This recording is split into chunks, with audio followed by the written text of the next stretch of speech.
Praise the Lord. I greet you very good morning in the precious name of our Lord and Savior Jesus Christ. ఈరోజు దేవుని వాగ్దానం, నా పట్టణములు భాగ్యముతో మరి ఎక్కువగా నింపబడును. హల్లెలూయా. దేవుడు మనల్ని నింపేవాడు. సాతాను లోకము మనల్ని ఖాళీ చేస్తుంది, కానీ దేవుడు మాత్రం ఎప్పుడూ మనల్ని నింపుతాడని. దేవుడు మనల్ని భాగ్యంతో నింపుతాడు. భాగ్యము అన్న మాటకి అర్థము సంపద, ఆస్తి, ఇన్హెరిటెన్స్ అని. దేవుడు ఎలాంటి భాగ్యంతో మనల్ని నింపుతాడు? బైబిల్ సెలవిస్తుంది, దేవుడు రక్షణ అనే భాగ్యాన్ని మనకు అనుగ్రహిస్తారని. ఇశ్రాయేలు, నీ భాగ్యము ఎంత గొప్పది, యెహోవా రక్షించిన నిన్ను పోలిన వారు ఎవరూ కూడా లేరని. రక్షణ అంటే అర్థము పాప శిక్ష నుండి తప్పించుకోవడం, పరలోక రాజ్యాన్ని పొందుకోవడం. అది మన దగ్గర ఉన్న డబ్బు ద్వారా రాదు, మన దగ్గర ఉన్న జ్ఞానం ద్వారా రాదు, అందం ద్వారా కానీ, మనం చేసే క్రియల ద్వారా కానీ, కులం ద్వారా కానీ వచ్చేది కాదు. క్రీస్తు ప్రభువు మీద విశ్వాసం ఉంచుకోవడం ద్వారా మాత్రమే మనిషి పాపాలు క్షమించబడి పరలోక రాజ్య వారసత్వాన్ని పొందుకుంటారని. తన సన్నిధిలో నిలిచే భాగ్యాన్ని దేవుడు మనకు అనుగ్రహిస్తారని. దేవుని సన్నిధి మన ప్రార్థనలు ఆలకించబడే చోటు. దేవుని సన్నిధి దేవుడు మనల్ని దర్శించే చోటు.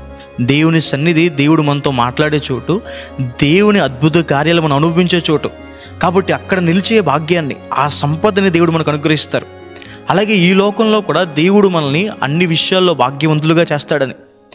మీరు దేవుని కోసం బ్రతికినప్పుడు దేవుడు మీరు చేసే వ్యాపారాలని, పనుల్ని, చదువుల్ని దేవుడు ఆశీర్వదిస్తాడు. మిమ్మల్ని ఆస్తిపాస్తులతో నింపడానికి, సమృద్ధితో నింపడానికి, అన్ని విషయాల్లో కొదవ లేకుండా ఉంచడానికి దేవుడు మీ కొరకు ద్వారాలు తెరుస్తాడు.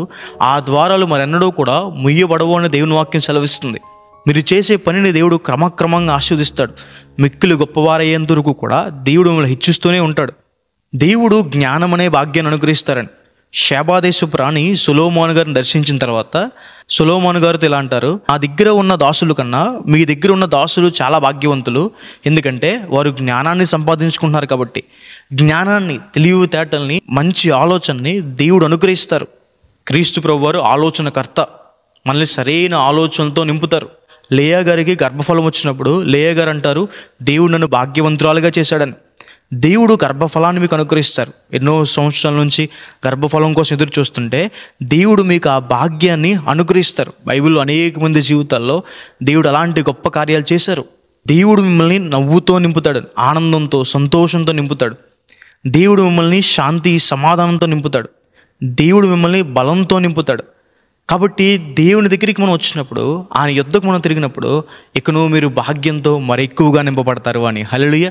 ఈ వాగ్దానం విశ్వసించండి. ప్రార్థన చేసుకుందాం.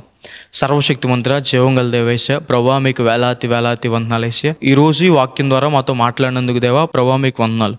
ప్రియులు ఎంతమంది అయితే ఈ వాగ్దానం వీక్షించారో వారి జీవితంలో మేలు చేయండి. మీ సహాయాన్ని దయచేయండి, కృపానుగ్రహించండి, గొప్ప కార్యాలు చేయమని దేవ, దీవులను వారి మీద కుమ్మరించమని. భాగ్యంతో ప్రభా, జ్ఞానము, రక్షణ, మీ సన్నిధిలో నిలిచే భాగ్యము ప్రభా, బలము, సమాధానము, అన్ని విషయాల్లో భాగ్యంతో వారు నింపండి, కృపానుగ్రహించండి. విశ్వాస విషయంలో వారి భాగ్యవంతులుగా చేయండి, దీవులను కుమ్మరించమని దేవ. యేసు నామమున వేడుకుంటున్నాను తండ్రి, ఆమేన్. God bless you. God bless India.